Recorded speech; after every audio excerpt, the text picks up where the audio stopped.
신명기 6장의 말씀을 묵상합니다.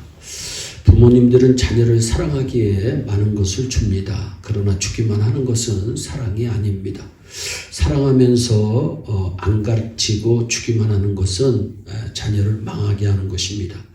사랑은 가르치는 것입니다. 하나님은 우리를 사랑하시기에 말씀으로 가르치심을 신명기 33장 3절에 말씀합니다. 예수님의 3대 사역 중 첫째가 가르치는 사역이셨습니다. 예수께서 온 갈릴리에 두루 다니사 저희 회당에서 가르치시며 천국 복음을 전파하시며 백성 중에 모든 병과 모든 약한 것을 고치시니라. 마태복음 4장 23절의 말씀입니다. 또한 예수님은 마지막 승천하실 때에도 가르쳐 지키게 하라고 명령하셨습니다. 그런데 지식만 가르쳐서는 안 됩니다. 성경은 마땅히 행할 길을 가르치는 것이 참 사랑이라고 증거하고 있습니다. 또한 성경은 내 자녀에게 부지런히 가르치며 집에 앉아있을 때에든지 길에 행할 때에든지 누웠을 때에든지 일어날 때에든지 이 말씀을 강론할 것이다. 가르쳐라 분명히 말씀합니다. 그러면 자녀에게 마땅히 가르쳐야 할 것이 무엇인지 우리는 생각을 해보아야 합니다. 첫째는 성경을 가르쳐야 합니다. 요즘 부모들은 자녀를 가르치기 위해서 무엇이든 합니다. 얼마나 힘들고 고생을 하는지 모릅니다. 그런데 성경 없는 지식은 자녀를 해치는 독이 될 수가 있습니다. 성경에서 삼손이 그랬고 사울왕이 그랬습니다.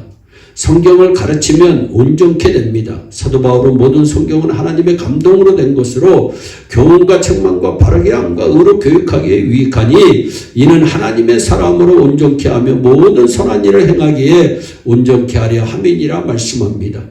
자녀의 형통은 시험 성적에 있지 않고 하나님의 말씀에 있음을 믿으시기를 바랍니다. 디모데처럼 어려서부터 성경을 가르쳐야 합니다.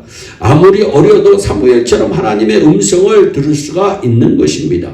자녀를 사랑한다면 하나님의 음성을 듣고 하나님의 말씀대로 살도록 훈련시켜야 합니다. 성공한 사람들 중에는 어려서부터 성경을 배운 분들이 참 많이 있습니다. 발명한 에디슨 메가더 장군과 미국의 제일 존경받는 대통령인 에브라함 링컨은 어려서부터 성경을 가르침 받았습니다. 성경을 가르칩시다. 성경 말씀대로 사는 자가 형통하고 영원합니다.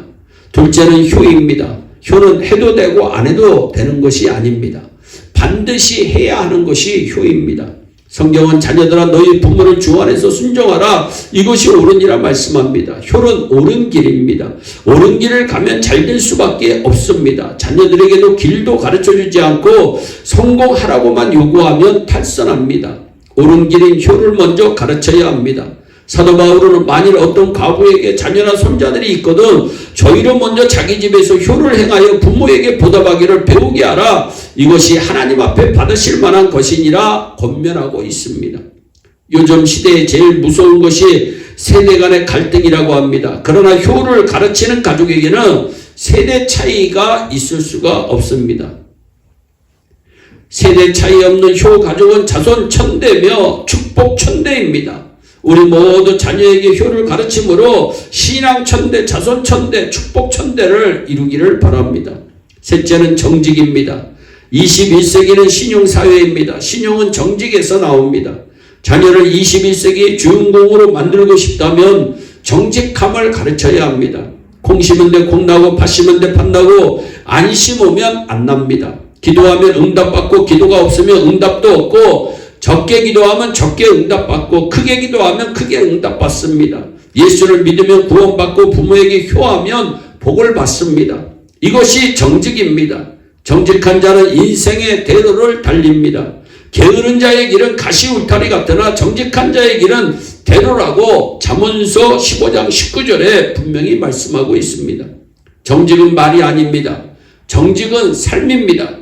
작은 약속 하나 신호등 하나 지키는 것이 정직을 지키는 것입니다.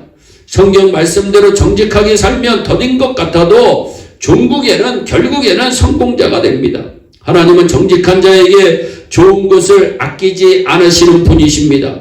여호와 하나님은 해요 방패시라. 여호와께서 은혜와 영화를 주시며 정직히 행하는 자에게 좋은 것을 아끼지 아니하실 것입니다. 시편 84편 11절은 분명히 말씀합니다. 마지막으로 하나 더 말씀드리면 나눔을 가르쳐야 합니다. 자녀를 사랑한다면 나누는 삶 또한 가르쳐야 합니다. 성경은 주는 것을 가르치는 책입니다.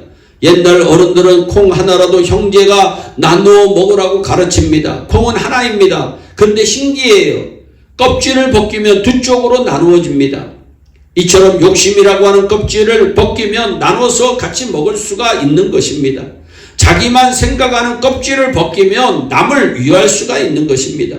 어떤 사회이든 이기주의자는 행복할 수가 없습니다.